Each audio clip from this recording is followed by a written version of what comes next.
So I promised multiple scandals, right? So we had the football scandal. This is, I think, great, because everyone watched FIFA. This place is a disaster. Unbelievable it's lasted this long, I think. $150 million in bribes for different countries to host the World Cup. Here we have relative strength. We've got GDP, inflation, unemployment. There's two countries here that I think stand out, US, China. Obviously, GDP in China is still incredible, even though it's lower than anticipated. Russia, just a disaster. I think the oil really hurts them a lot, the low price in oil. Okay. Greece, more statistics that are required here. Okay.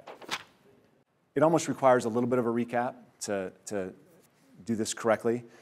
So it was unwise for Europe ever to include Greece in the EU. It was a stupid mistake. But once they're a member, it was absolutely cruel the way they've handled it. But they don't have a choice. And we're going to talk about why they don't have a choice. First, the austerity they're trying to put on Greece, or that they are putting on Greece, there is no trying. It is happening. It will never improve. You can't use austerity to improve a recession. It doesn't work that way. Money has to improve the recession. This will not improve their recession. So the EU imposes austerity.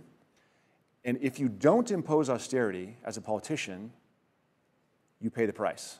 You are not reelected. Okay? And so Syriza, did I say that right? Syriza in Greece? So Syriza wins. They start moving the whole thing to the left. They call for the referendum. Everything starts going very quickly. All the other parties from, what are the four? The four are Italy, not Germany, Italy, I have them down here somewhere, Italy, Spain, Ireland, and Portugal. All four of those are sort of in a rough place. So they're watching. So can we get out of this debt? If Greece gets out of the debt, we can get out of the debt. So the truth is Greece can never pay these debts. Can never pay these debts. There's no way Greece can ever grow to possibly pay these debts off. But the EU must decline all Greek deals. Because the minute that they say to them, oh, sure, we'll give you a haircut here, then Portugal asks, well, why would we pay our debts? They don't want to go through the same austerity. So the austerity has to happen to teach Greece a lesson, right? So this is the thing that keeps the euro together. Whether Greece exits and pays the ultimate price and has 2 decades of severe depression, or whether they just hang out and keep going forward, it could still go either way. I still think eventually there's going to be a temporary or a permanent Greek exit. I don't think there's another way to do it. But as investors, how can that affect us? There's 3 ways it can affect us. The first is economic. If Greece no longer has the ability to purchase goods, what does that do to the global economy? Nothing. Greece is 0.2% of the European Union. Nothing. It doesn't affect anything.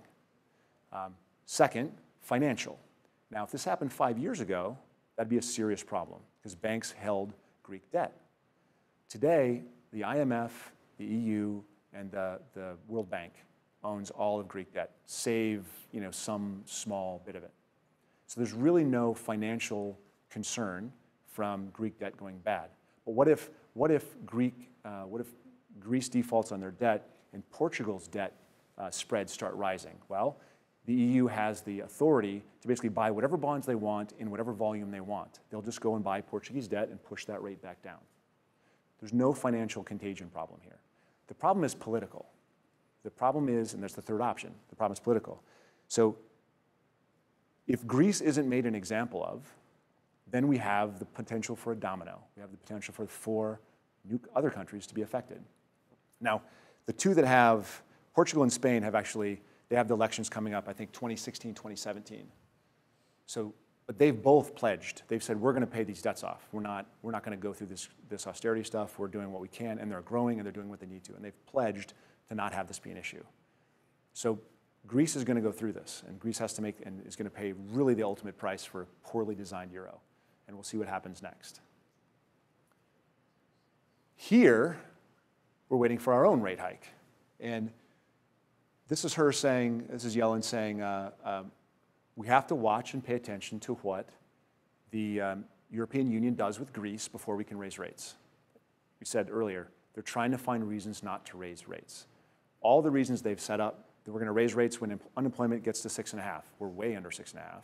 We're going to raise rates when inflation hits 2%. We're right about at 2%.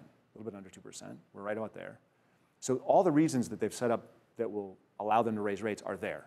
And they're not raising rates. And here we have this reason. We've had other reasons. They don't want to raise the rates. So we still have to wonder when it'll happen. I actually have, September, December, whenever it happens, this is the way it's going to happen. It's going to be a quarter point. It's going to be small. And then the next meeting, they're going to review the data. In the next meeting, they're going to raise it. In the next meeting, they're going to review the data. In the next meeting, they're going to raise it. And so 4 or 5 years from now, we'll be at 2.5%. It's going to go very slowly and very data-driven. That's how Janet Yellen has proven to be. I don't really know that that's going to happen, question mark, unknown for sure. This is my opinion, not the opinion of, yeah, okay. Yes? Yes? So why do they not want to raise the rates? Why do they keep pushing it off? They know it's inevitable. So one of the issues of Great Depression is there was a rate raise that was too quick, and so everyone that studied the Great Depression books says that when they did it too quickly, the whole thing fell apart again. So they're really terrified of the whole thing falling apart again.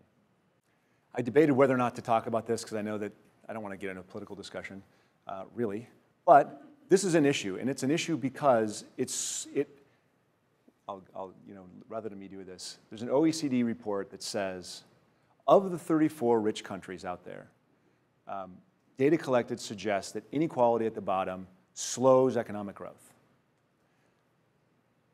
Right, so we have to resolve this somehow. We have to bridge the wealth gap, the pay gap, all these things, in order to continue to grow, in order that the haves can continue to have. And there's hedge fund managers that are quoted saying it's pitchforks time, and that's insanity, right? So ignore that kind of stuff. But it's something that we're going to have to work on. And there's one of our clients that I'm really glad is not here because I'm going to disagree with this whole movement. And you might disagree with me, but let me go through the whole thing before you say, oh, this guy's a capitalist pig. So we're all going to, there's a big move to change the minimum wage. So I know I've got 3 close friends, all of which that have small businesses, all of which are going to suffer massively when we see a $15 minimum wage. Massively means what to a small business? One of them will not function. One of them will go under. One of them, and his 6 employees will not have jobs. They'll maybe find jobs elsewhere. Maybe more jobs will be created. I don't know.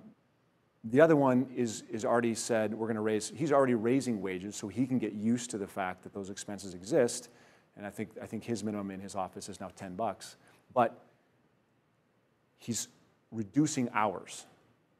Right? He's working more. He's coming into the office more, and he's running the desk more to compensate for this. Okay, so this is a real issue for small businesses, absolutely a big deal. What this says is, why 15? 15, oh, that's really high in LA. Why 15? Well, the living wage is $29.84, so 15 doesn't do it. 15 doesn't get it. So on the one hand, you're going to kill a lot of small businesses. On the other hand, it doesn't get us there. And so I've said this many, many times. There's CPAs in the room. You're probably going to disagree or say your clients will all disagree. I think what we need to do, and disclaimer, disclosure, I'm not a tax professional, I'm not a government agent, I don't know actually how this stuff works, but I have an idea. I think what we need to do is have teaching, training, education programs, and support for people that are below that comes from the government, and we have a greater income tax, a more progressive income tax that pays for it. You want to support people, but if you do it on the backs of small business, you kill small business, and small business can't compete with Walmart. They can't compete with these other businesses. And so we have to do it in a way that creates the supporting through a system, right? Not just make the business pay for. That's my opinion. We can talk this out further afterwards. So this is, I said earlier, I'm not afraid about China, right? So it's very likely that the 21st century is the century of Asia, if not China. We have to learn, and I think Obama has done as well as anybody possibly could in sort of creating a tie or allowing the communication to go on with China, rather than say, no, we are the world power, because that will just backfire. China is incredibly powerful, and they are growing more powerful every day. Working with them is much better. This is an example of a challenge, right? So this is the bank. There are, 47 members. Of the largest 20 economies, there are 4 that abstained: the US, Canada, Mexico, Japan, that are not involved. So this is a replacement for the International Monetary Fund, what was the other one? Well, China wants to get more control, and they have no control in the International Monetary Fund, the World Bank, and the Asian Development Bank. So these are all things that, China wants a bigger seat at the table. Bigger seat. No, you can't have one. We want a bigger seat. No, you can't have one. Okay, we're just going to make our own table. Simple as that. And they've done it. And that is going to accelerate their economic power in the region. And so we need to stay engaged and pay attention and watch what's happening. If not, get a seat at the table, knowing that we won't control it. We control the others pretty well, or our immediate friends control it.